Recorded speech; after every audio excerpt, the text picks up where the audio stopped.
Uy, uy, uy! Nandito na naman ang baliw na si Roman! Ano?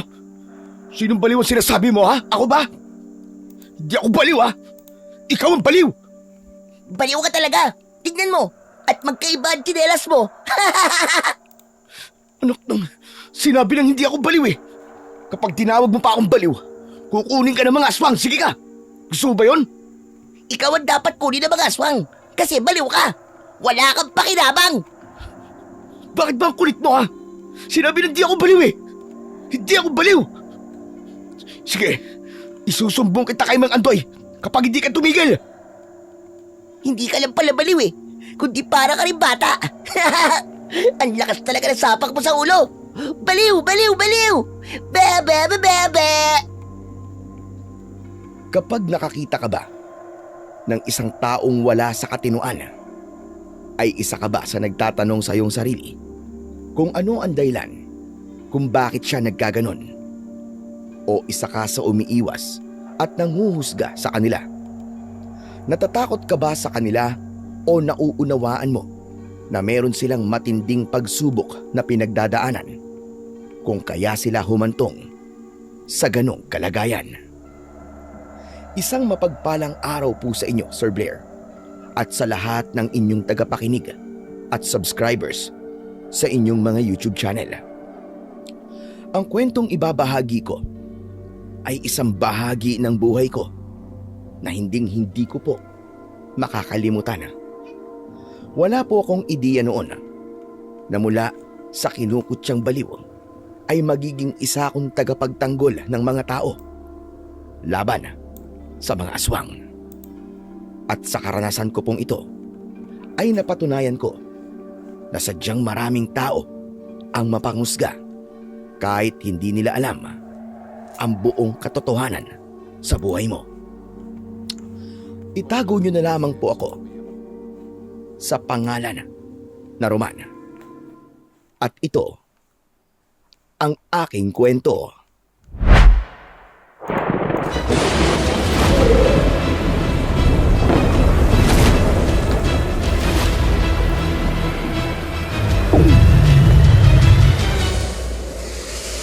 The Voice Addict.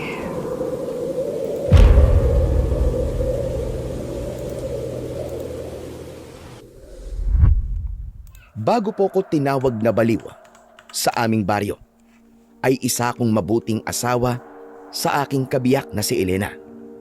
At wala akong kaalam-alam na darating ang isang gabi na magiging dahilan ng pagkasira ng aking katinuan. Mga walang niya kayo! Ibalik niyo ang asawa ko! Elena! Elena, nasan ka? Elena! Roman! Tama na, Roman! Tama na! Wala na! Wala na ang asawa mo! Kinuha na sila ng mga aswang!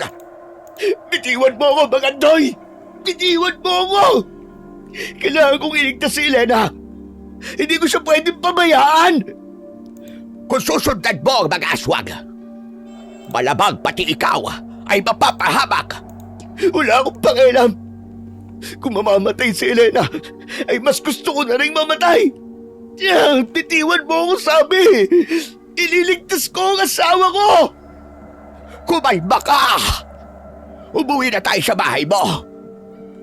Sinabi na bitiwan mo ako eh! Hindi mo ako naiintindihan eh!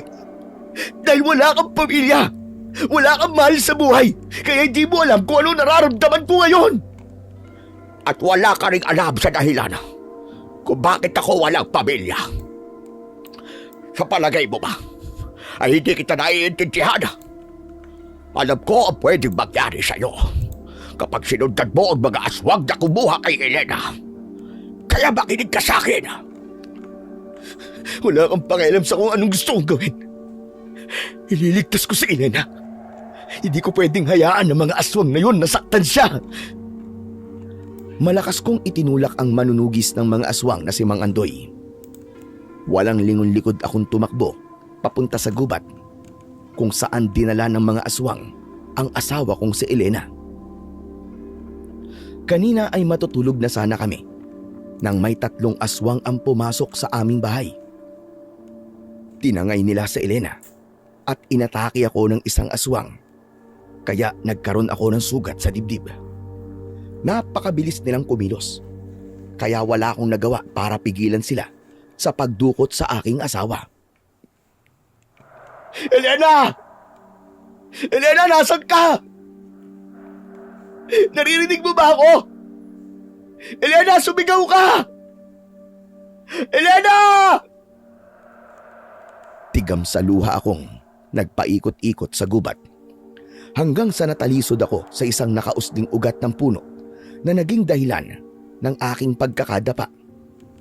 Mabilis akong bumangon, ngunit muli akong nabuwal dahil sa nanghihina ang aking mga tuhod. Napaluhod ako sa lupa at patuloy akong umiyak.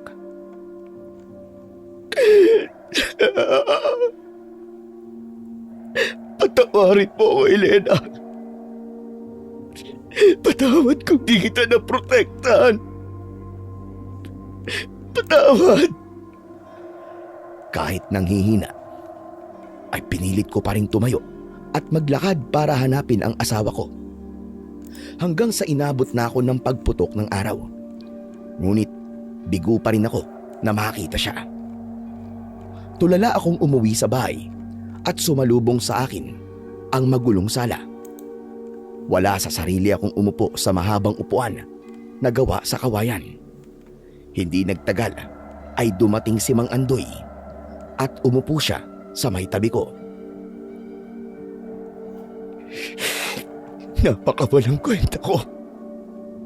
Hindi ko man lang nagawang iligtas si Elena. Anong klase akong asawa? Kung sa panganib ay hindi ko siya kaya protektahan. Huwag mong sisihin ang sarili mo, Romana. Dahil wala kang kasalanan. Hindi mo ginusto ang nangyari. Pero may magagawa sana ako, Mang Andoy, para iligtas siya. Natatakot ako. Dahil baka kung anong gawin ng mga aswang na yun sa asawa ko. Sana kasi hindi mo na lang ako pinigilan eh. At baka naabutan ko pa yung mga aswang na yun. Alam ko ang kakayahan ng mga aswang. At kahit hindi kita pigilan, ay hindi mo pa rin sila maaabutan. Isa pa, natakot ako sa pwedeng mangyari sa'yo. Kaya ko yung ginawa. Naiintindihan ko ang nararamdaman mo, pero sadyang may mga pangyayari sa buhay natin na hindi natin kontrol. Naiintindihan? Ha? Naiintindihan mo ako? Paano mo nasasabing naiintindihan mo ako kung mag-isa ka lang sa buhay? Mang Andoy, hindi mo alam kung gaano kasakit ang mawalan ng mahal sa buhay. Wala kang alam sa nakaraan ko, Roman, para magsalita ka ng ganyan. Hindi mo alam na pinatay ng mga aswang na nasa gubat ang buong pamilya ko. May ilang paghihiganti nila dahil kinalaban ko sila. At ang masakit pa roon, sa mismong harapan ko pinatay ng mga hayop na yun ang aking asawa at mga anak. Kaya alam ko kung gaano kasakit ang pinagdadaanan mo ngayon. Pero wag mong sisihin ang sarili mo, Roman. Dahil tulad ng sinabi ko, hindi mo kontrol ang nangyari. Tama ka, Mang Andoy. Hindi ko nga dapat sisihin ang sarili ko. Alam mo kung sinong dapat ko sisihin? Ikaw. Ikaw ang dapat kong sisihin! Roman, ano ba sinasabi mo? Nasaan ka nung pinasok kami rito ng mga aswang? Hindi ba't ikaw ang nag-iisang manunugis dito sa aming baryo? Di ba? Obligasyon mong protektahan kaming lahat mula sa mga aswang. Nangako ka nun sa amin, Mang Andoy. Sinabi mo na gagawin mo ang lahat para protektahan kami, pero anong nangyari? Bakit hindi mo na protektahan si Elena? Ikaw na rin ang may sabi na nag-iisa lamang ako rito, Roman. Sa tingin mo ba ay kaya kong bantayan ng sabay-sabay kayong napakarami ninyo? Hindi sa lahat ng pagkakataon ay nariyan kagad ako. Kung pwede ko nga lang paramihin ang aking katawan, ay matagal ko nang ginawa yon. Si Elena, ang asawa ko. Ano kayang ginagawa sa kanya ng hayop ng mga aswang na yun? Buhay pa kaya siya? O baka patay na siya? Hindi pwede. Hindi siya pwedeng mamatay. Hindi siya pwedeng mamatay, Mang Andoy! Ihanda mo ang sarili mo sa mga susunod na mangyayari, Roman. Gusto ko na tibayan mo ang loob mo at magpakatatag ka. Paano ako magpapakatatag? Paano ko titibayan ang loob ko? Kung yung kaisa-isang taong kasama ko sa buhay ay kinuha ng mga hayop na aswang na yun. Sabihin mo, Mang Andoy, paano? Paano? Humingi ka lang ng gabay sa ating Panginoong Diyos. Magdasal ka sa Kanya. Kung kinakailangan na humingi ka sa Kanya ng himala, ay gawin mo. Pero huwag kang mag-alala. Dahil hihingi ako ng tulong kay Kapitan upang hanapin si Elena sa gubat. At kung kailangan mo ng makakausap, ay nandito lamang ako. Magkatabi lang naman ang ating bahay kaya madali mo ko mapupuntahan. Sa ngayon ay dadalhin muna kita kay Renato para magamot niya ang mga sugat mo. Nang alalayan ako ni Mang Andoy sa pagtayo, ay sumunod na lang ako sa kanya. Si Renato na pagdadala niya sa akin ay kilalang albularyo sa aming baryo at siya ang aming takbuhan kapag meron kaming karamdaman. Pagdating namin kay Renato, ay agad niyang sinimulang gamutin ang sugat ko. At kahit nasasaktan ako sa paglilinis niya sa sugat ko, ay halos hindi ko na yon maramdaman. Dahil ang utak ko ay nasa aking asawa. Ang matinding dagok na yon sa buhay ko ang naging dahilan para unti-unti akong mawala sa aking sarili. Hindi ako makatulog ng maayos at hindi ako makakain dahil sa pag-aalala kay Elena. Maging ang trabaho ko ay napabayaan ko na. Mabuti na lang at nandyan si Mang Andoy dahil siya ang nag-aasikaso sa akin.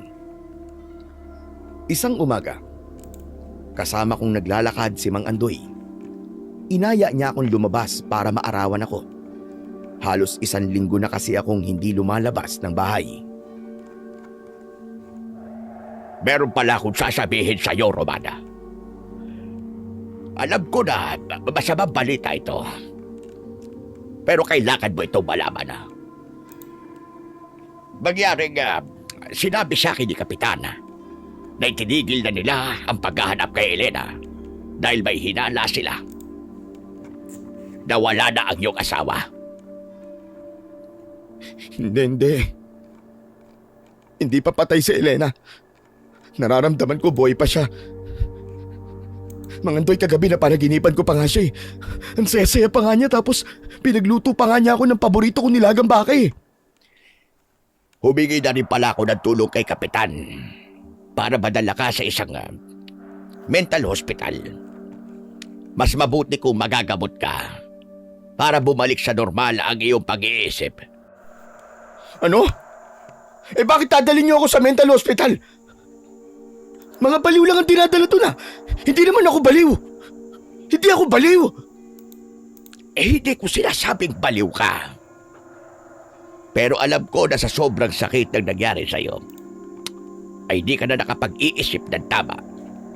May mga doktor na tutulong sa iyo roon para mabilis mong matanggap ang pagkawala ni Elena. Basta. Hindi niyo ako pwedeng dalhin doon. Magagalit ako sa inyo kapag pinilit niyo ako nadalhin sa mental hospital. Tsaka bakit ba ang kulit-kulit mo? Sinabi lang hindi pa nga patay si Elena. Buhay pa siya. Ako ang makakaramdam kung patay na siya. Dahil ako ang asawa niya eh. O sige. Huwag ka na magalit. Kung para sa'yo ay buhay pa ang asawa mo, eh di buhay pa. Kumalma ka muna. At baka kung ano pa ang mangyari sa'yo, Ang kulit-kulit mo naman kasi, Mang Andoy eh. Kapag sinabi kong buhay pa ang asawa ko, buhay pa siya! Buhay pa ang asawa ko! Buhay pa! Buhay na ako, buhay. Sige. Buhay pa si Elena. Sa paglalakad namin ni Mang Andoy, ay napahinto ako nang may nakita kong isang babae na naglalakad sa aming unahan. Bumilis ang tibok ng puso ko dahil kahit nakatalikod ang babae, ay sigurado ko na siya si Elena. Mang Andoy, tignan mo! Si Elena! Ha? Abay, nasaan? Ayun oh! Sigurado ako na siya si Elena. Sabi ko naman sa inyo, Mang Andoy eh. Buhay pa ang asawa ko eh. Roman, hindi si Elena yun. Anong hindi? Si Elena yun. Mang Andoy, kailangan ko siyang lapitan. Elena! Elena, si Roman to! Hintayin mo ako! Elena! Roman, dito ka lang. Ano ka ba? Hindi siya ang asawa mo. Hindi ko pinansin si Mang Andoy. Tumakbo ko palapit sa babaeng inakala kong si Elena. Niyakap ko siya mula sa likuran at halos ayaw ko siyang pakawalan. Elena! Elena, asawa ko, sabi ko na nga mabuhay ka pa eh. Huwag ka mag-alala. Kasi simula ngayon hindi ko nahahayaan na may mangyaring masama sa'yo. Elena, asawa ko, mahal na mahal kita. Mahal na mahal kita.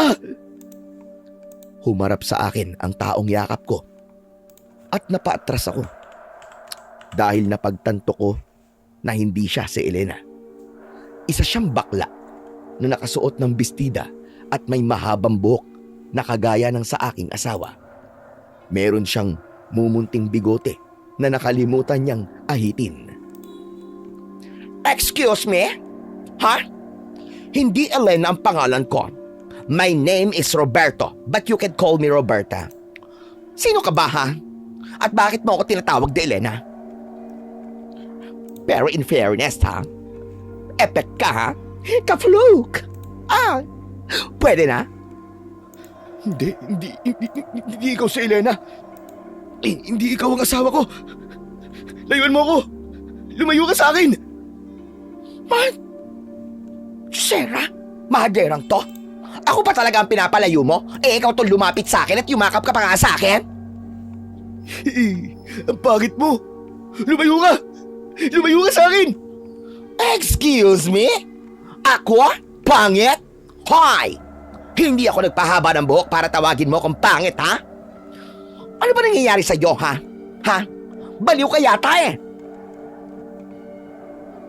Totoy, Ineng. Pasensya ka na. Dahil may pinagdadaanan lamang siya problema. Sige na. Pasensya na, umalis ka na. Pagsabihan mo yung kasama mo, ha? Sinira niya ang araw ko. Makaalis na nga. Tse! Inirapan kami ng bakla at saka siya naglakad palayo. Nanginig ang tuhod ko at mapapaluhod sana ako, pero maaga pa kong inalalayan ni Mang Andoy. Akala ko si Elena na. Hindi pala. Ay, nako, Roman. Sinabi ko naman kasi sa iyo na hindi siya si Elena, pero hindi ka nakinig. Dali-dali kang tumakbo. Roman, alam kong masakit at mahirap ang pinagdadaanan mo. Pero kailangan mong tanggapin kahit paunti-unti na hindi na babalik si Elena. Imposibleng sa panahong ito ay buhay pa siya, lalo na't mahigit 1 linggo nang nakalipas simula ng dinukot siya ng mga aswang. Bawiin mo sinabi mo, Mang Andoy. Hindi pa patay si Elena. Bakit bang kulit-kulit mo? Babalik pa siya sa akin. Babalik pa sa akin si Elena. Magkakasama pa kaming dalawa. Magkakasama pa kami. Roman, nagiging tapat lang ako sa iyo. Dahil ayokong umasa ka sa isang bagay na imposibleng mangyari. May malasakit ako sa iyo. Dahil nung buhay pa ang mga magulang mo, ay naging mabuti sila sa akin. Kaya naman ay bumabawi ako sa kanila ngayon sa pamamagitan ng pag-alalay at pagtulong sa iyo. Hindi ko kailangan ng tulong mo. Lalo na kung galing sa kagaya mo na walang ginawa para iligtas ang asawa ko. Wala kang kwenta. Wala kang kwenta! Bigla akong tumakbo ng mabilis palayo kay Mang Andoy. At dahil matanda na siya, ay hindi niya ako nagawang maabutan. Huminto ako sa pagtakbo at naglakad na lang ako nang hindi ko na nakikita si Mang Andoy. Inisa-isa kong tanungin ang mga taong nakakasalubong o nakikita ko. Tinanong ko sila kung nakita ba nila ang asawa ko. Nang sandaling yon ay hindi ko alam na natatakot at nagugulat ang mga tao sa aking ginagawa.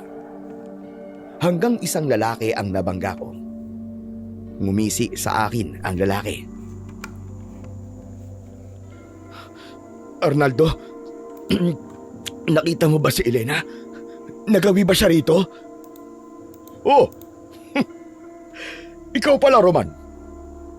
Balita ko nga kinuha raw ng mga aswang si Elena.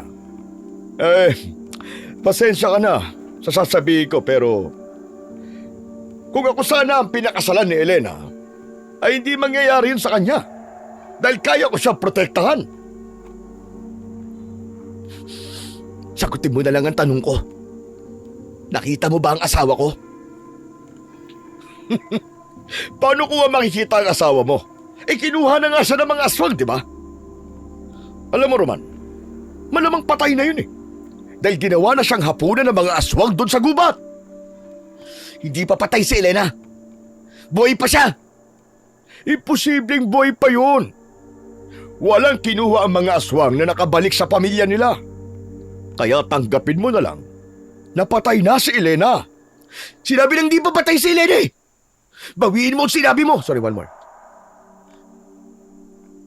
Sinabi nang di pa patay si Elena Bawiin mo ang sinabi mo. Bawiin mo! Bawiin mo! Baliw na yata ito Hindi ko babawiin ang sinabi ko kasi yun ang totoo. Kung ako sa'yo, ay maghanap ka na lang ng ibang aasawahin mo at huwag ka nang umasang mahahanap mo pa sa Elena. Matalim kong tinignan si Arnaldo. Sabay bigwas ng suntok sa kanyang muka. Nagalit siya at gumanti siya ng suntok. Dalawang magkasunod at malakas na suntok ang pinatama niya sa mukha ko. Sinundan niya yon ng suntok sa aking tiyan, kaya napaluhod ako. Sinabunutan ni Arnaldo ang buhok ko at itiningala niya ako. Walang hiya ka. Ikaw pa talaga may ganang manakit, ha? Akala mo yata di kita papatulan, Hindi pa patay si Elena. Bawiin mo, sinabi mo. Bawiin mo! Aba, mukhang nagbaliw ka na nga yata. Sa bagay, mahal na mahal mo ang asawa mo. Kaya nang kunin siya ng mga aswang nasiraan ka na ng ulo. Pero masakit yung suntok mo sa akin. Paganti nga ako ng isa lang. Arnaldo, tama na yan! Bitiwan mo si Roman! Huwag kang makailam dito, tanda. Hindi pa ako tapos sa baliw na to.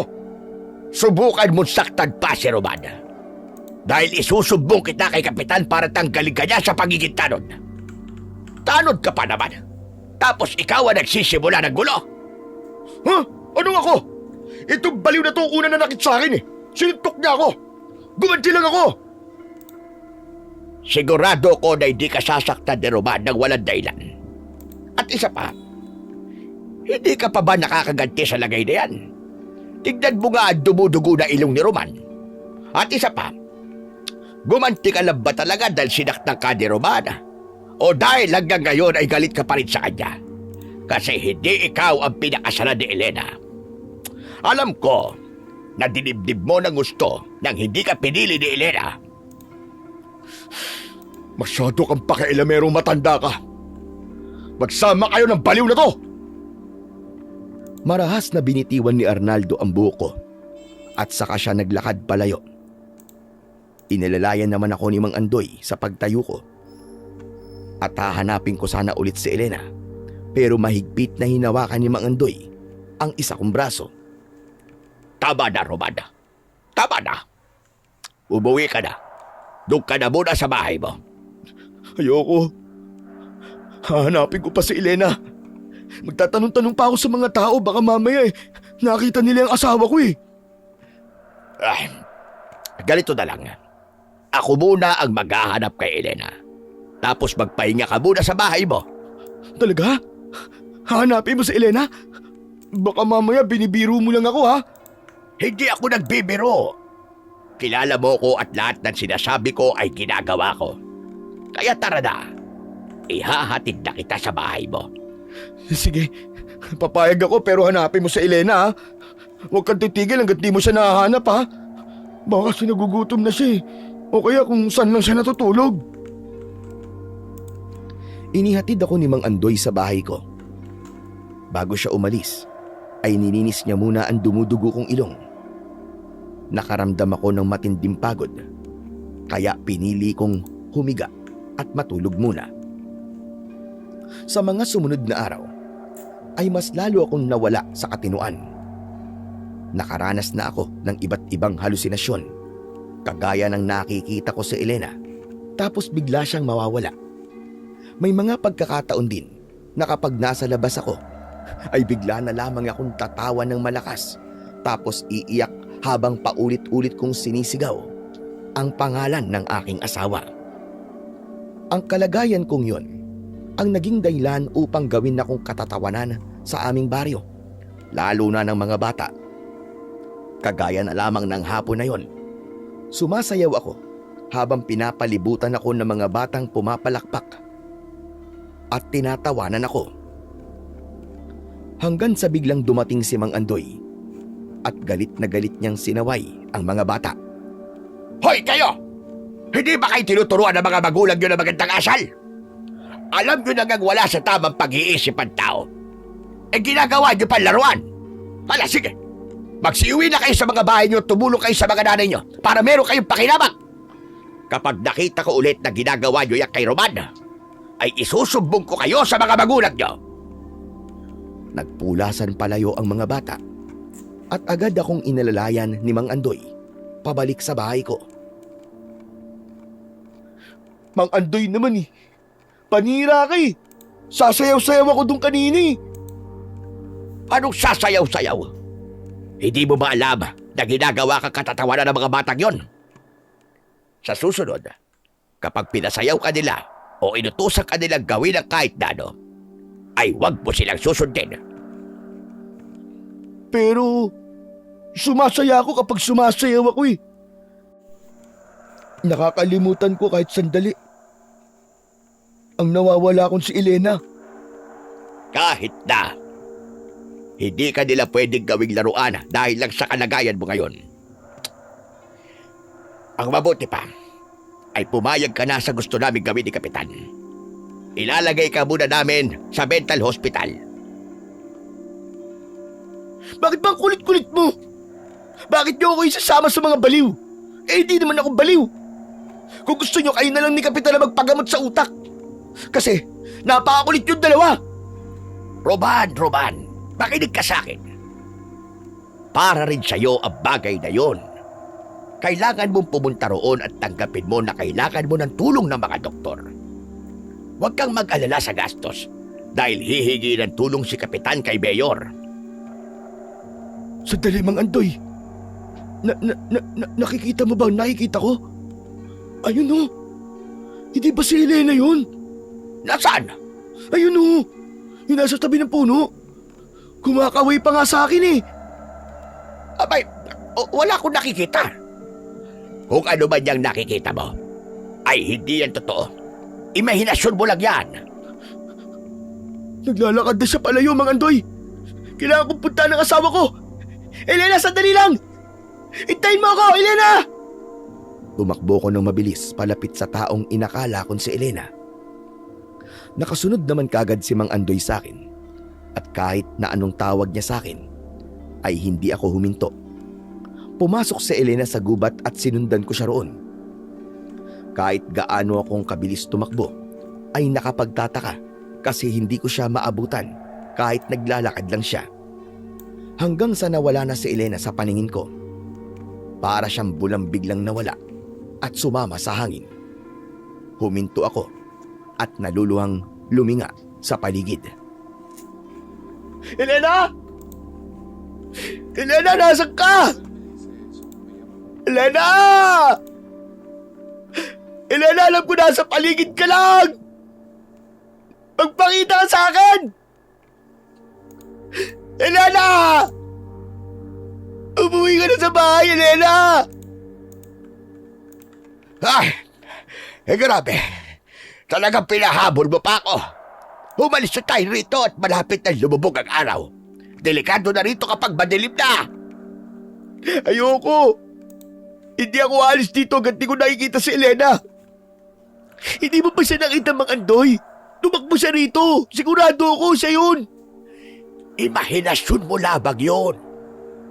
Isa yan sa dahilan kung bakit gusto ka naming dalhin sa mental hospital. Para mawala na ang mga halusinasyon mo, para magamot ka. Hindi yun imahinasyon. Nakita ko talaga si Elena. Elena, nasan ka? Elena! Magpakita ka sa amin para mapatunayan ko kay Mang Andoy na nakita talaga kita! Elena! Tama na, Roman. Umuwi na tayo. Teka. Ano yun? Bakit parang may masagsag? Kanina ko pang naaamoy ang masangsang na yon, pero hindi ko pinansin. Dahil na kay Elena ang atensyon ko. Maya-maya ay yumuko si Mang Andoy at may bagay siyang kinuha sa lupa. Ipinakita niya yun sa akin at nanlaki ang mga mata ko. Nang isang dugo ang puting blusa ang nakita kong hawak niya. Bakit ganyan ang reaksyon mo? Alam mo ba kung kanino ang damit na ito? Mang Andoy, hindi ako pwedeng magkamali. Yan ang suot ni Elena nung kinuha siya ng mga aswang. Mang Andoy, bakit duguan ang damit niya? Saka bakit hindi niya yung suot? Ikinalulungkot kong sabihin. Pero isa tong malaking patunay na wala na talaga si Elena. Nakikiramay ako sa iyo, Roman. Ano? Hindi. Hindi pa patay ang asawa ko. Buhay pa siya, Mang Andoy. Buhay na buhay ang asawa ko. Nararamdaman ko buhay pa siya. Elena!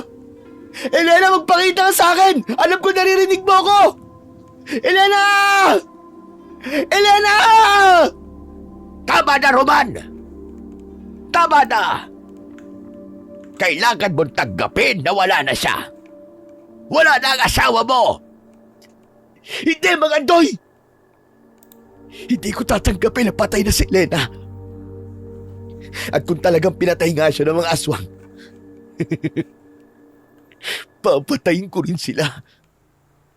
Hindi ako papayag na hindi nila pagbabayaran ng ginawa nila sa asawa ko.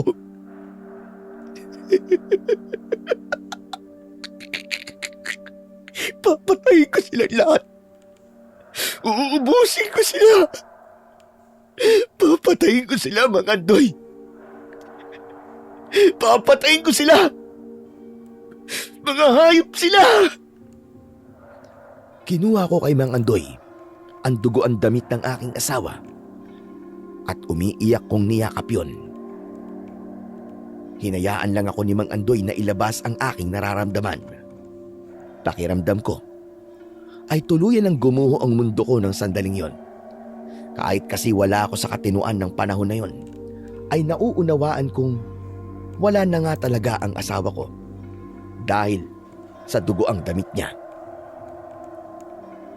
Pagka-uwi ko sa bahay, ay kinuha ko ang itak at sinimulan ko ng hasain yon. Nasa gilid ako ng aking bahay at gigil na gigil ako habang pinapatalim ko ang itak. Napahinto ako sa aking ginagawa nang naramdaman kong may taong nakatayo malapit sa akin. Pag-angat ko ng aking muka, ay nakita ko si Arnaldo na nakangisi habang pinapanood ako. Anong ginagawa mo rito? Wala naman. Napadaan lang ako tapos nakita ko na naghahasa ka ng itak. Gusto kitang bigyan ng paalala na baka kung saan mo yan gagamitin. Saan mo nga pala gagamitin yung itak? At parang ang seryoso-seryoso mo habang hinahasa mo yan. Wala ka nang pakialam dun. Malis ka na rito. Hindi kita kailangan dito. Bilang isa ako sa mga tanod dito sa ating baryo, ay obligasyon ko siguraduhin ang kaligtasan ng lahat ng tao rito. At hindi rin lingid sa akin na wala ka sa tamang katinuan. Kaya natatakot ako sa pwede mong gawin. Baka gamitin mo yan sa pananakit sa mga tao. Concern lang ako kasi baka makapatay ka gamit ang itak na yan.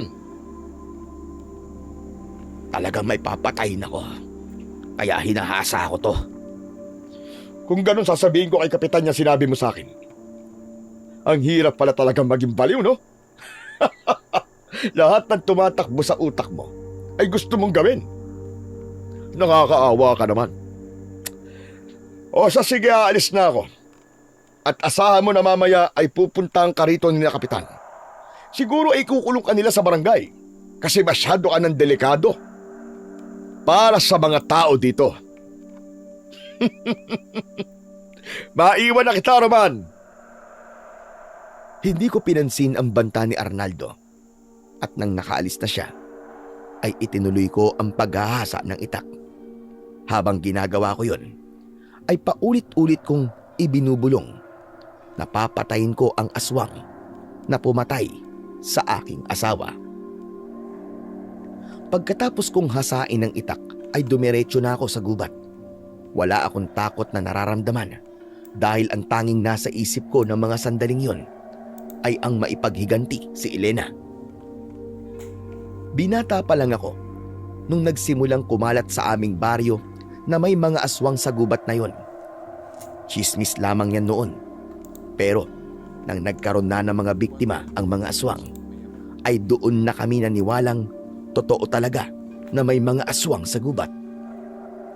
At dahil nag-iisang manunugis si Mang Andoy sa aming lugar, ay nahihirapan siyang ubusin ang mga aswang na naroroon, bagamat meron na rin siya na mga napaslang. Makalipas ang ilang minuto, ay huminto ako at mahigpit kong hinawakan ang itak. Lahat ng aswang na nakakarinig sa akin, magpakita kayo sa akin at harapin niyo ako! Hindi ako papayag din niyo pagbabayaran ng pagpatay niyo sa asawa ko! Wala akong pakialam kahit marami pa kayo! Dahil di ako natatakot sa inyo! Magpakita kayo!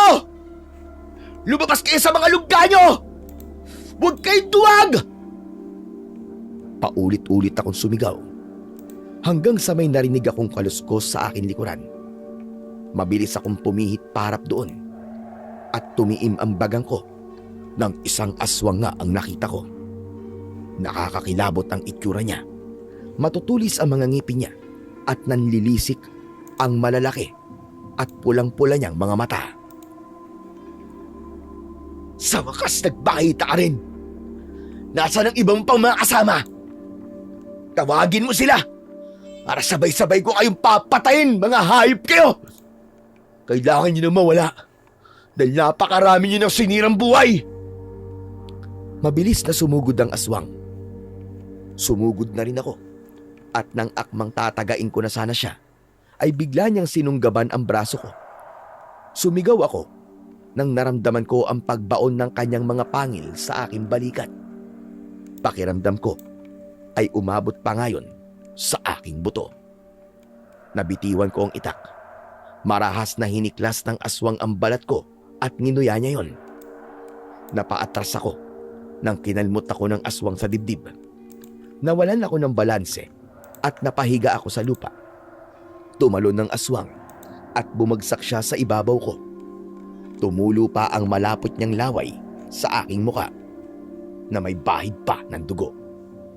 Tinignan ako ng aswang na para bang isa kong napakasarap na putahe na nakahain sa kanyang harapan. Hayop ka! Ano pang hinihintay mo? Kung papatayin mo ako, patayin mo na ako! Mas mabuti pang patayin mo na lang ako para magkasama na kami ni Elena! Patayin mo na ako! Patayin mo na ako! Laking gulat ko nang biglang dumating si Mang Andoy at tinaga niya sa liig ang aswang. Halos humiwalay ang ulo ng aswang sa katawan nito dahil sa lalim ng sugat na natamo nito. Malakas na sinipa ni Mang Andoy ang aswang at bumagsak yon sa tabi ko. Anong ginagawa mo rito? Hindi mo dapat pinatay ang aswang eh. Sana hinayaan mo na lang akong mamatay. Alam kong wala ka sa sarili mo. Pero hindi ko akalain na gugustuhin mong mamatay gaya ng asawa mo. Dahil yun lamang ang paraan para makasama ko na si Elena. Kamatayan lang ang naiisip kong paraan. Para hindi na ako malungkot ng ganito. Galit akong tumayo. At nang iiwanan ko na sana si Mang Andoy, ay nagtaka ko dahil nasa hindi kalayuan sina Kapitan at ang mga tanod. Naguguluhan akong tumingin kay Mang Andoy.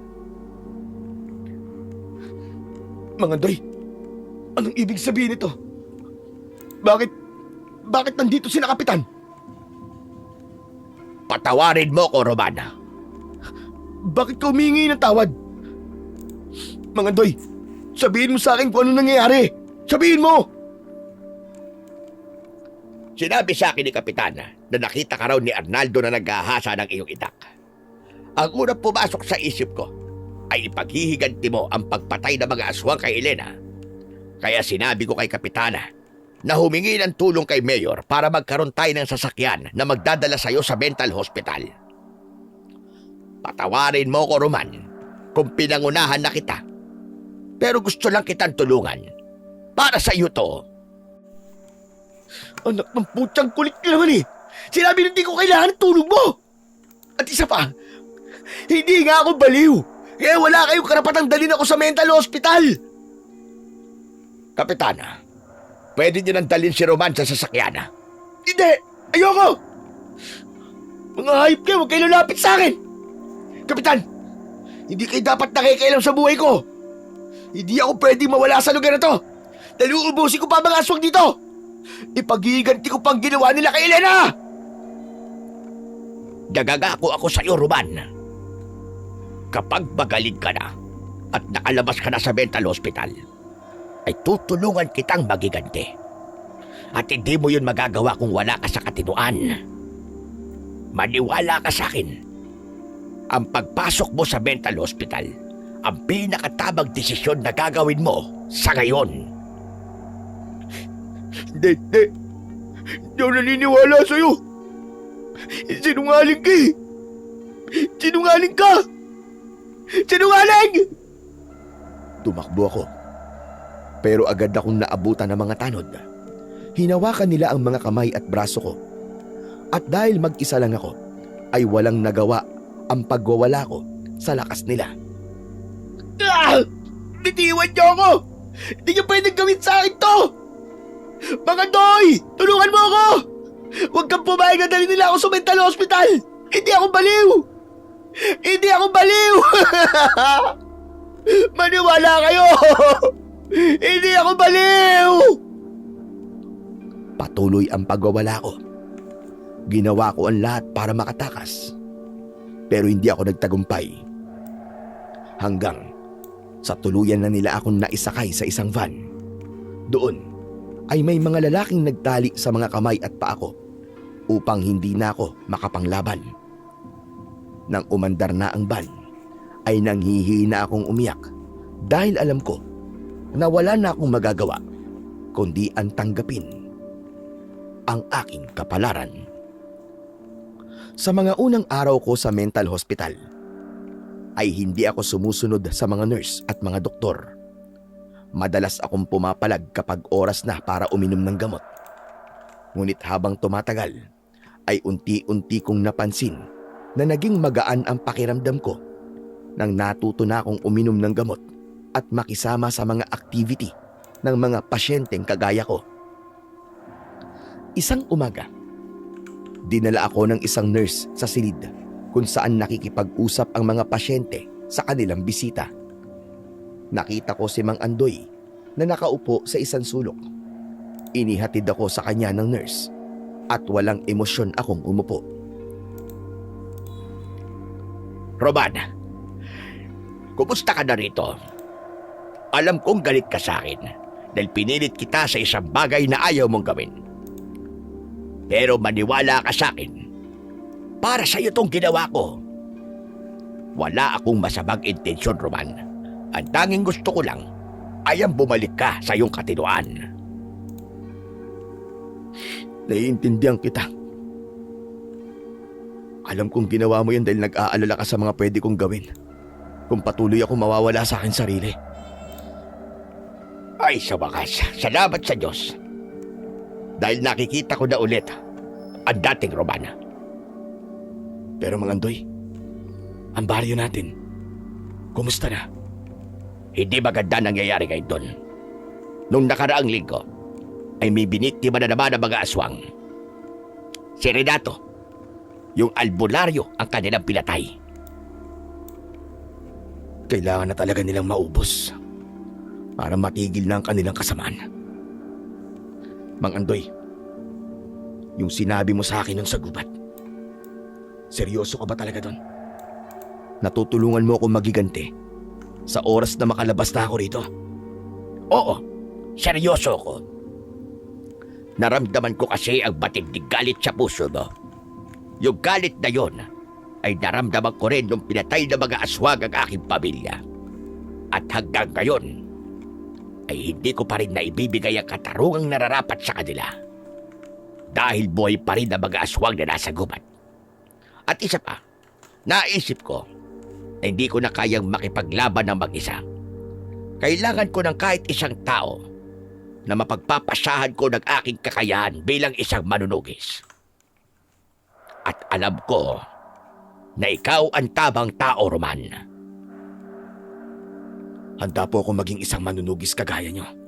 Kung yan lang po ang paraan para maisagawa ko ang aking paghiganti. Hindi ako titigil hanggat hindi nauubos ang mga aswang sa lugar natin.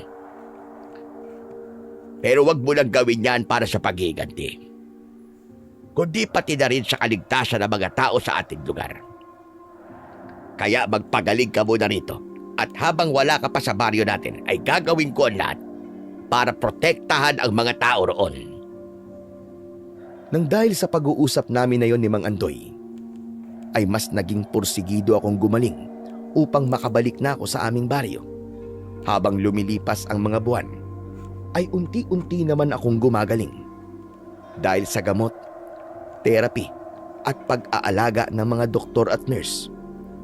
Kaya naging mas malinaw na ang isip ko at natuto kong kontrolin ang galit at lungkot na matagal ko nang daladala. Hindi na ako nahihirapang sundin ang mga dapat kong gawin. Nang nakita ng mga doktor na handa na akong bumalik sa normal kong buhay, ay pinayagan na nila akong makalabas ng mental hospital. Habang sakay ako ng bus pa uwi sa aming baryo, ay isa lang ang nasa utak ko. At yun ay ang panagutin ang mga aswang na pumatay kay Elena at tapusin na ang bangungot na sumira sa aming baryo. Umaga nang makarating ako sa aming baryo. Habang naglalakad ako, ay napansin ko na pinagtitinginan ako ng mga tao. Alam ko na nagulat sila sa mabilis kong pagbabalik. Hanggang sa nakasalubong ko si Arnaldo at maging siya ay nagulat nang nakita niya ako. Anong ginagawa mo rito? Hindi ba dapat nasa mental hospital ka? Alam ko na. Tumakas ka, no? Arnaldo, hindi ko kailangan tumakas dahil ang mga doktor na mismo ang nagdesisyon na pwede na akong lumabas at bumalik dito. At paano naman ako makakasiguro na nagsasabi ka ng totoo? Nung huli kitang nakita parang di ka nagagaling . Grabe pa nga yung pagwawala mo habang sinasakay ka ng mga tanod sa van. Hindi ko obligasyon magpaliwanag sa'yo. Kaya mawalang galang na. Pero uuwi pa ako sa bahay ko at kailangan ko rin makausap si Mang Andoy. Nilagpasan ko si Arnaldo at nagpatuloy ako sa paglalakad. Hanggang sa nakarating na ako sa bahay ko. Walang nagbago roon. Malinis ang kabuuan ng bahay at alam ko na habang wala ako ay si Mang Andoy ang nag-aalaga sa aking bahay. Nilapitan ko ang litrato ni Elena na nakasabit sa dingding at naluluha ko yung pinagmasdan. Sa wakas, nakabalik na ako, Elena. Huwag kang mag-alala. Dahil sisimulan ko na kagad ang paghihiganti ko.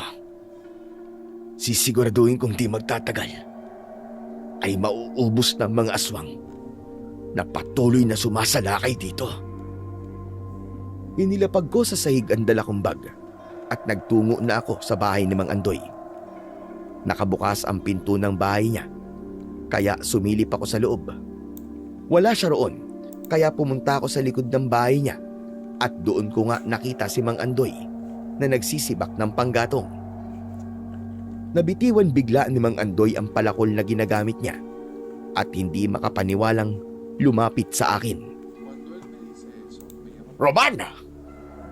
Abay, anong ginagawa mo rito? Pinalabas ka na ba ng mga doktor? Oo, naipakita ko po sa kanila na magaling na po ako at kaya ko na pong mamuhay ulit ng normal. Sila na rin po nagdesisyon. Gusto ko rin po magpasalamat dahil pinilit mo akong pumasok sa mental hospital dahil kung hindi, malamang hanggang ngayon ay isa pa rin akong pinagtatawa ng baliw dito sa baryo natin. Hindi mo alam kung gaano ako kasaya na nandito ka na ulit, Roman. Gabi-gabi, bago ko matulog ay pinagdadasal ko sa Diyos na sana ay gumaling ka na. At eto na nga, tinupad na ng Panginoon ang aking dalangin. At ngayon nakabalik na ako dito, Mang Andoy, ay gusto kong tuparin niyo na po ang ipinangako niyo sa akin. Turuan niyo po ako ng lahat ng kaalaman niyo bilang isang manunugis. Dahil di ko na kayang maghintay na matagal pa para ubusin ang mga aswang na pumatay sa aking asawa. Oo, naiintindihan ko na gusto mo na magiganti. Pero mas makabubuti kung magpapahinga ka na muna ng ilang araw. Alam kong hindi biro ang mga pinagdaanan mo sa loob ng ospital. Bago kita sanayin, ay kailangang nakakondisyon ang iyong katawan at pag-iisip. Di ko na po kaya maghintay ng ilang araw, Mang Andoy. Ang gusto ko ay simulan na kagad natin ang pagsasanay mo sa akin. Gusto ko ng pahirapan at patayin ng mga aswang na nasa gubat. Isa pa, tumatakbo ang oras, Mang Andoy. Kung hindi kagad tayo kikilos, malamang may isang pamilya na naman ang mawawalan ng mahal nila sa buhay nang dahil sa mga demonyong mga aswang na yon. Bueno, mukhang hindi na talaga kita mapipigilan pagdating sa bagay na yan. Pero tama ka. Hindi magandang maghintay tayo na matagal bago kita sanayin. Kailangan nang matuto kang makipaglaban sa mga aswang sa lalong madaling panahon. Nang sumunod na araw, ay sinimulan na nga ni Mang Andoy ang pagsasanay sa akin. Tinuruan niya ako ng mga teknik at iba't ibang estilo sa pakikipaglaban sa mga aswang gamit ang itak. Mahusay at malinaw magturo si Mang Andoy, kaya mabilis kong nakuha ang mga sinasabi niya. Nang nagpahinga kami, ay inaya niya akong sa bahay niya kumain ng pananghalian at hindi ko yun tinanggihan. Nagluto si Mang Andoy ng sinabawang isda at naging magana naman ako sa pagkain. Kumain ka lang na kumain dyan dahil kailangan mo ng lakas. Mamayang hapon ay magsasanay ulit tayo. Nakakaubos pa na ng lakas ang pagsasanay, pero ayos lang, Mang Andoy. Alam ko na kailangan ko tong gawin para sa susunod na may aswang akong makaharap. Ay hindi na mangyayari yung nangyari nung unang beses kung sinubukan pumatay ng aswang. Tama. Pero alam mo, Roman, masasabi ko na mahusay ka. Madali kang turuan dahil mabilis mong nakukuha ang mga sinasabi ko. Dahil po yun sa magaling ka po magturo, Mang Andoy. Oo nga pala, bakit may buntot ng pagi na nakasabit po sa bintana nyo? Palagi ko po kasing nakikita yan tuwing nandito ako eh. Takot sa buntot ng pagi ang karamihan sa mga aswang. Pero hindi lang yan basta pagontra, kundi pwede rin niyang sandata laban sa kanila. Parang gagamitin mo yung latigo. Kapag nasugatan mo ang mga aswang gamit ang buntot ng pagi, ay hindi na kailanman gagaling pa ang sugat nilang yon. Mabubulok lang yon hanggang sa sila ay mamatay. Pwede niyo po ba akong turuan na gumamit ng buntot ng pagi? Oo naman. Mas maraming sandata ang kaya mong gamitin ay mas maganda. Pero Roman, matanong lang kita. Kumusta ka na pala ngayon? Napapanaginipan mo pa rin ba si Elena? Simula po nung pumasok ako sa mental hospital, wala na. Hindi ko na po siya napapanaginipan. Galit pa rin ako. Pero kaya ko lang kontrolin ang galit ko at iba ko pang emosyon. Hindi na ako kagaya nun na kapag may nararamdaman ako, ay talaga namang nilalabas ko. Masaya ako na bumalik ka na nga talaga sa dati, Roman. Mang Andoy, kailan pala natin lalabanan ng mga aswang? Kapag nakita kong handa ka na, ay saka natin sila tutugisin at haharapin. Ngunit sa gayon, mag-focus ka na muna sa ating pagsasanay. Tumahimik na ako at tinapos ko na ang aking pagkain. Nagpahinga lang kami ni Mang Andoy ng sandali at pagkatapos ay muli naming itinuloy ang aming pagsasanay. Kinagabihan, mahimbing akong natutulog nang bigla akong nagising. Tagaktak ang pawis ko at habol ko ang aking paghinga. Nanginginig ang buong katawan ko dahil napanaginipan ko ang eksaktong eksena kung saan tinangay ng mga aswang sa Elena. Mabilis na binalot ng matinding galit ang puso ko.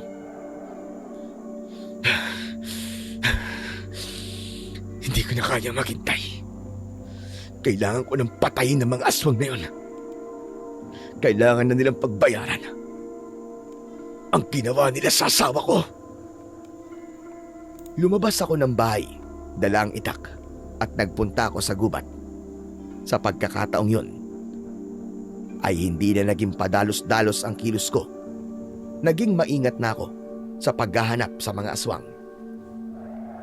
Hanggang sa may naramdaman akong nakasunod sa akin. Nagtago ko sa likod ng isang puno at isang lalaki ang nakita kong naglalakad papunta sa kinaroroonan ko. Nang malapit na siya, ay mabilis akong lumabas sa aking pinagtataguan at lalastasin ko na sana ang leeg niya gamit ang aking itak. Pero hindi ko yun itinuloy nang nakilala ko siya. Arnaldo! Anong ginagawa mo rito? Ikaw ang dapat kong tanungin yan. Anong ginagawa mo rito ng ganitong oras? At bakit tatagain mo ako sa leeg? Sinasabi ko na nga ba eh. Baliw ka pa rin eh. Manahimik ka. Wala akong balak na saktan ka. Ang akala ko kasi isa kang aswang eh. Pero magpasalamat ka dahil nakilala kita agad. Dahil kung hindi, kanina pa humiwalay ang ulo mo sa leeg mo. Ang dami pa sinasabi. Basta, sasabihin ko kay Kapitan na ibalik ka niya sa mental hospital. Doon nararapat ang mga baliw na kagaya mo. Magaling na ako, kaya hindi na ako babalik doon. Teka, bakit nga pala hindi mo sinasagot ng tanong ko? Anong ginagawa mo rito sa gubat ng ganitong oras? Hindi mo rin naman sinagot ang tanong ko ah. Nandito ako para manugis ng mga aswang. Ikaw? Nakalabas ka lang ng mental hospital naging manunugis ka na? Iba rin talaga ang takbo ng utak mo no? Sagutin mo ang tanong ko. Anong ginagawa mo rito? Naghahanap din ako ng aswang na mapapatay. Siyempre, tanod ako dito eh.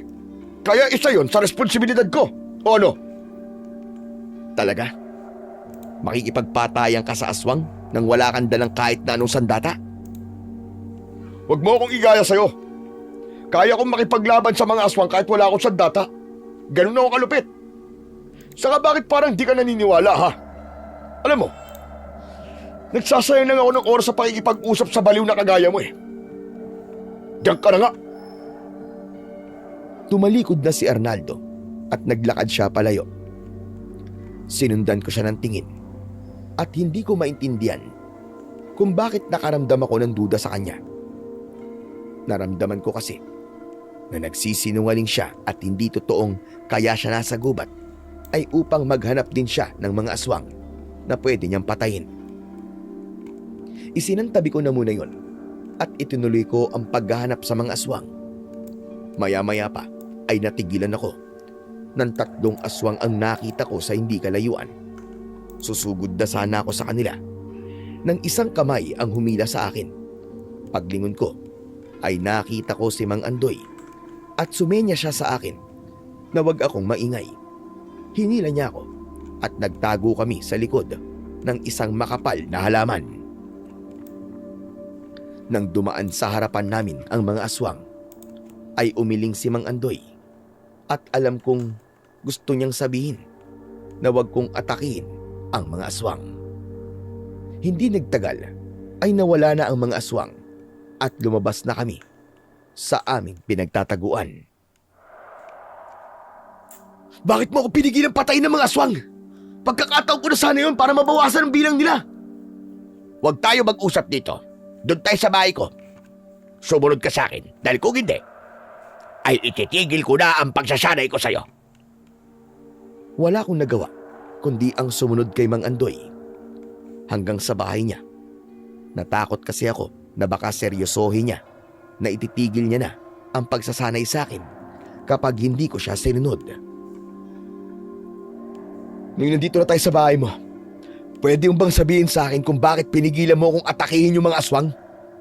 Dahil hindi ka pa handa. At isa pa, kailangang lahat ng gagawin mong hakbang na may kinalaman sa mga aswang ay sasabihin mo muna sa akin. Kailangan at meron tayong plano dahil yung pagiging padalos-dalos mo ang papatay sa'yo. Masisisi niyo ba ako? Kung kating-kati na akong magiganti at makapatay ng aswang? Akala ko ba ay kaya mo lang kontrolin ang emosyon mo? Bakit parang iba naman yata ang pinakikita mo sa akin? Hindi basta-basta ang pakikipaglaban sa mga aswang, Roman. Ako nga na isang manunugis na ay hindi pa rin sila maubos-ubos. Tapos ikaw pa kayang isang araw pa lang na nagsasanay para maging kagaya ko. Ako nga na isang manunugis ay hindi pa rin sila maubos-ubos. Tapos ikaw pa kayang isang araw pa lang na nagsasanay para maging kagaya ko. Kung hindi kita pinigilan kanina, wala. Baka malamang patay ka na ngayon. Pero kailan po ba talaga tayo makikipaglaban sa kanila? Hihintayin pa ba nating may bago silang maging biktima? Ganun ho ba, Mang Andoy? Nakalimutan mo na ba ang sinabi ko sa'yo? Saka natin gagawin niyang gusto mo kapag handa ka na. Pero alam ko po na handa na ako. Ako ang makapagsasabi kung kailan ka magiging handa. Dahil ako ang nagsasanay sa'yo. Mas alam ko ang bagay na ito kaysa sa'yo. Kaya sa akin ka makinig. Kailangan natin ng plano at hindi tamang basta tayo susugod sa kanila. Gusto ko na silang patayin. Gusto ko na silang maubos. Gusto ko na maipagiganti si Elena, Mang Andoy. Alam ko! Pero kung hindi ka makikinig sa akin, ay di malabong pati ikaw ay mapatay nila. Paano ka pang makapaghihiganti kung patay ka na? Sige nga. Sagutin mo ko, Roman. Paano? Nahihiya akong yumuko nang napagtanto ko ang aking pagkakamali. Patawad po, Mang Andoy. Patawad kung hindi ako nag-isip at nagpunta ako sa gubat para tugisin ang mga aswang. Napanaginipan ko kasi yung gabing kinuha ng mga aswang si Elena. At hindi ko na po napigilan ang galit ko. Pangako, Mang Andoy. Hindi ko na po uulitin. Roman. Aasahan ko sinabi mo. Tandaan mo, hindi sa iyo kung makipaglaban ka sa mga aswang, kaya kita pinigilan kanina. Alam ko kasi na kung lalabanan mo sila nang hindi ka pa handa, ay malaki talaga ang posibilidad na ikaw ang mapapatay nila. At yun ang iniiwasan nating mangyari. Naiintindihan ko na po. Salamat. Dahil pinigilan niyo po ako kanina. Hala, sige na. Umuwi ka na sa bahay mo at matulog ka na. Bukas ng umaga ay magsasanay ulit tayo. Mang Andoy, bago po ako umalis, meron lang po akong tatanong. Inatasan ba ni Kapitan ang mga tanod na magronda po sa gubat? Sa pagkakaalam ko, ay ginawa nga niya yan. Pero walang tanod ang naglakas ng loob na magronda sa gubat dahil lahat sila takot sa mga aswang. Kahit si Arnaldo? Di ba siya nagroronda sa gubat? Ano bang alam gawin ng Arnaldo na yon? Bukod sa maging maangas at magyabang. Hindi siya nagroronda sa gubat dahil malamang takot din ang isang yon sa mga aswang. Sandali, bakit mo nga pala naitanong yan? Nung nasa gubat po kasi ako kanina, nakita ko po si Arnaldo Nang tanungin ko siya kung anong ginagawa niya ron, sinabi po niya na naghahanap daw siya ng mga aswang para papatayin niya. Nagtaka ako kasi wala naman siyang dalang sandata. Kahit sinabi niya na kaya niyang makipaglaban sa mga aswang nang walang ginagamit na sandata, nagduda pa rin ako sa kanya. Aba, oo nga ano. Kaduda-duda nga. Kung bakit naroon ang damuhong iyon. Mang Andoy, hindi po ako mapanghusgang tao, pero sa pagkakataong to, ay malakas po ang kutob ko na meron pong itinatago sa atin si Arnaldo. Ano naman ang pwede niyang itago sa atin? Yan ang di ko pa alam sa ngayon. Pero mas mabuti siguro na manmanan po natin si Arnaldo at mag-iingat tayo sa kanya. At pakiusap, huwag niyo po munang sasabihin kay Kapitan ang sinabi kong ito. Dahil sigurado ako nakakausapin po niya si Arnaldo. Kapag nalaman ni Arnaldo na nagdududa tayo sa kanya, mag-iingat na yun sa mga kilos niya. Huwag ka mag-alala. Dahil wala akong pagsasabihan na napag-usapan natin to ngayon. Sige na, umuwi ka na. At magpahinga na tayo. Bumalik na ako sa bahay at humiga ako sa papag. Pero hindi kagad ako nakatulog dahil patuloy kong inisip kung ano nga ba ang bagay na pwedeng itago sa amin ni Arnaldo. Sa mga sumunod na araw ay itinuon ko ang aking sarili sa pagsasanay namin ni Mang Andoy. Bawat araw ay meron akong bagong natututunan sa kanya. At sa tuwing pinupuri ako ni Mang Andoy, ay may kasiyahan akong nararamdaman dahil alam ko na malapit na akong maging handa sa pakikipaglaban sa mga aswang. Hanggang isang hapon, pagkatapos namin magsanay, ay pinasunod niya ako sa loob ng kanyang bahay. Magkaharap kaming naupo sa kanyang saig. Hinubad ni Mang Andoy ang anting-anting na nakasabit sa leeg niya at isinuot niya yon sa akin. Mang Andoy, ano pong ibig sabihin nito? Bakit niyo po isinuot sa akin tong anting-anting? Dahil ikaw na ang karapat-dapat na gumamit yan. Matanda na ako. Mahina na katawan ko, Romana. At nangangailangan na ang anting-anting na yan ng panibagong tagapangalaga. Wala akong ibang nakikitang karapat-dapat na sunod na magmay-ari niyan. Kundi ikaw lamang. Kung ganun, buong puso ko pong tinatanggap to. Maraming salamat po sa tiwala niyo sa akin, Mang Andoy. Huwag kang mag-alala. Dahil aalagaan ko po ang anting-anting na to at gagamitin ko lamang to sa pakikipaglaban sa mga aswang upang ipagtanggol ang lahat ng tao rito.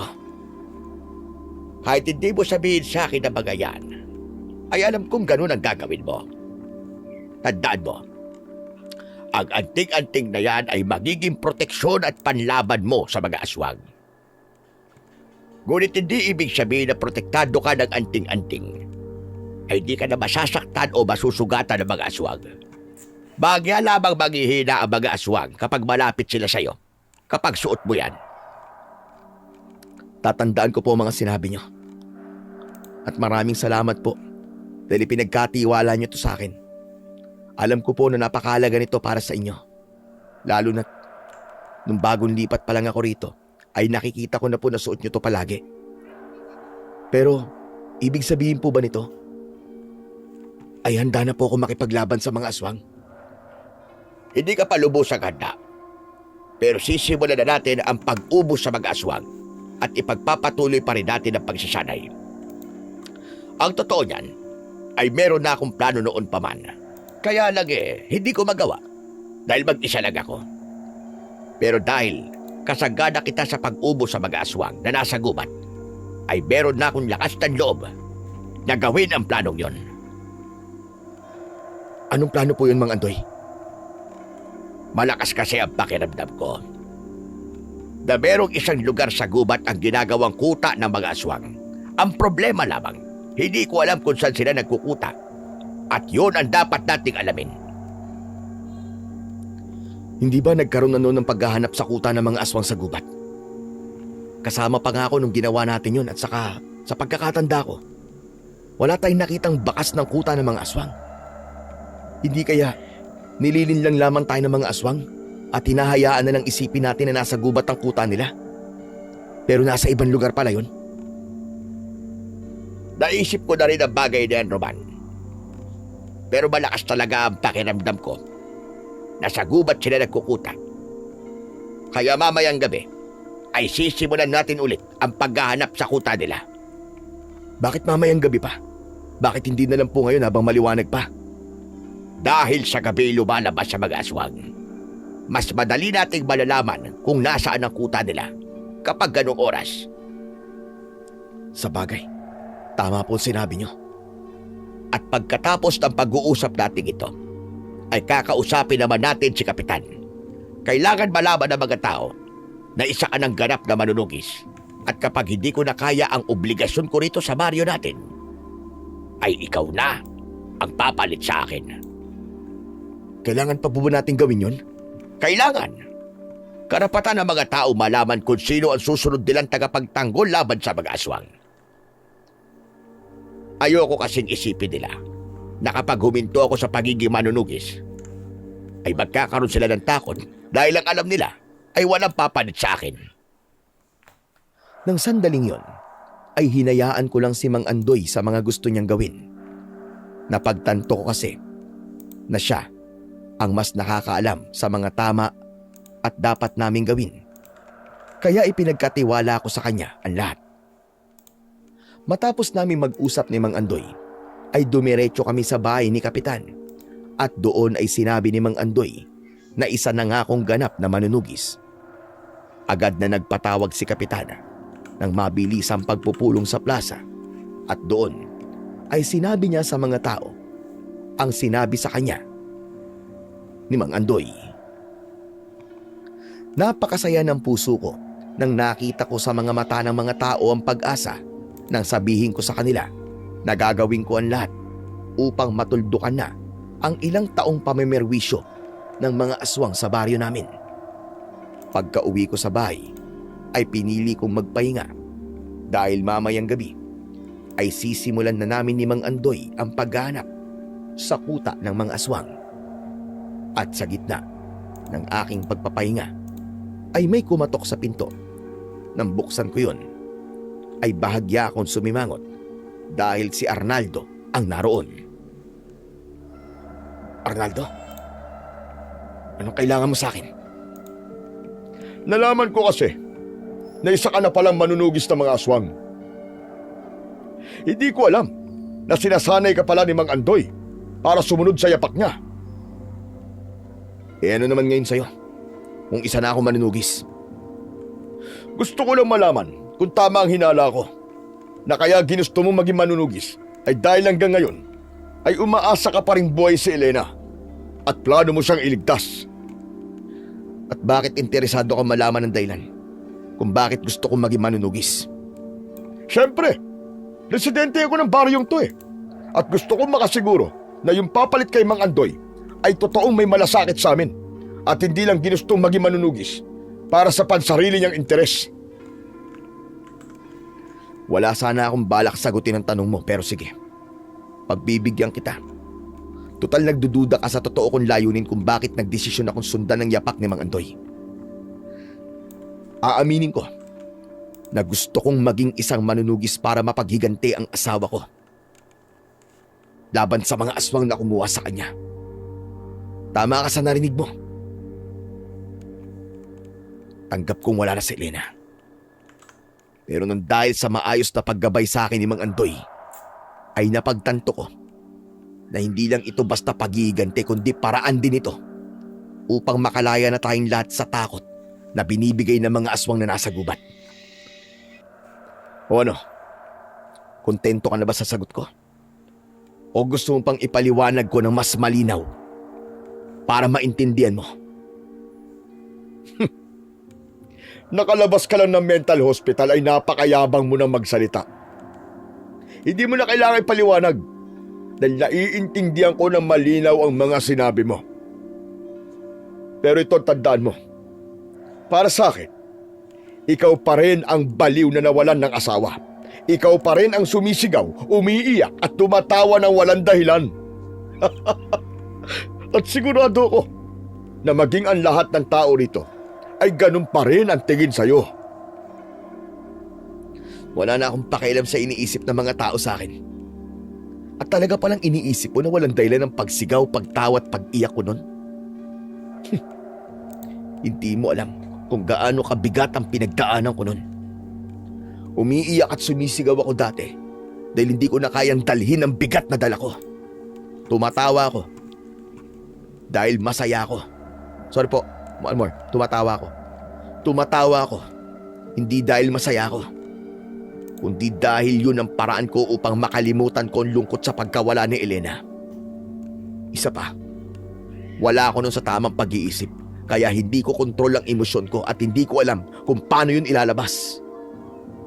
Hindi lahat ng nakikita mo ay maiintindihan mo kagad. Kaya bago mo tawanan ng isang taong sa tingin mo ay baliw, isipin mo muna na baka kailangan niya ng pangunawa at hindi ng panghusga. Wala akong pakialam sa nararamdaman mo.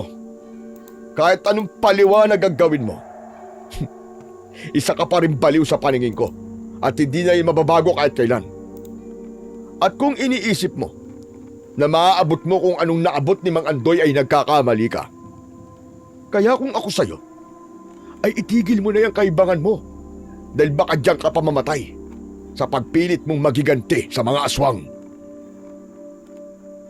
Hindi na ako binigyan ni Arnaldo ng pagkakataong sagutin ang sinabi niya. Tumalikod na siya at nagmamadali siyang naglakad palayo.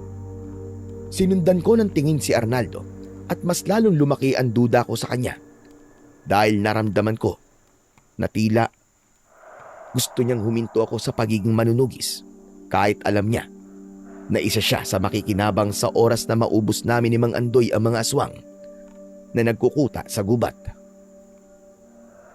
Pagsapit ng 10:00 ng gabi ay magkasama kaming nagpunta ni Mang Andoy sa gubat upang simulan ang paghahanap sa kuta ng mga aswang. Parehas kaming may dalang itak na gagamitin naming sandata. Mang Andoy, kanina nga pala, pumunta si Arnaldo sa bahay. Ano ka mo? At ano naman dahilan niya para pumunta sa bahay mo? Siyempre, kung ano-anong pangmamaliit na naman ang sinabi niya sa akin. Hindi raw ako magiging katulad mo at sinabi niyang para sa kanya ay hindi mawawala sa utak niya ang pagiging baliw ko. Ganon din daw ang mga tao dito. Dapat pala isinama mo na si Arnaldo nung nagpagamot ka dahil mukhang kailangan ding gamutin ang utak niya. Pero naman, huwag ka magpapa-apekto sa mga sinasabi niya. Hayaan mo lang siyang pumutak ng pumutak. Tandaan mo, ang maingay na lata ay walang laman. Hindi naman po ako apektado sa mga sinabi niya. Pero sa ginawa niya kanina, mas lalo po ako nagduda sa kanya. Pakiramdam ko kasi ay ayaw niyang magtagumpay tayo sa misyon natin. Para bang gusto niya akong huminto sa pagiging manunugis ko. Alam ko na kinausap niya ako para pahinain ang loob ko. Hayaan mo. Kung meron ngang itinatago talaga si Arnaldo, ay sigurado ako na malalaman din natin yon kahit anong tago pa ang gawin niya.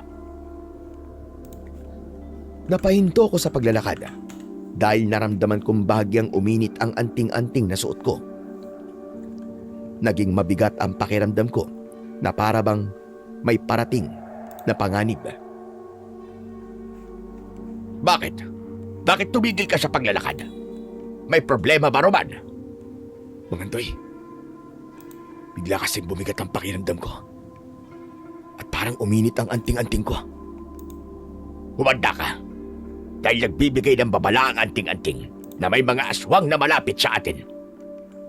Luminga kami sa paligid. At tama nga si Mang Andoy. Mula sa madilim na bahagi ng gubat ay 3 aswang ang mabilis na lumabas at tinumbok ang aming kinatatayuan. Sinalubong namin ni Mang Andoy ang mga aswang. Pero nakaalalay ako kay Mang Andoy dahil alam kong matanda na siya. Tumalon ng isang aswang para sunggaban kami.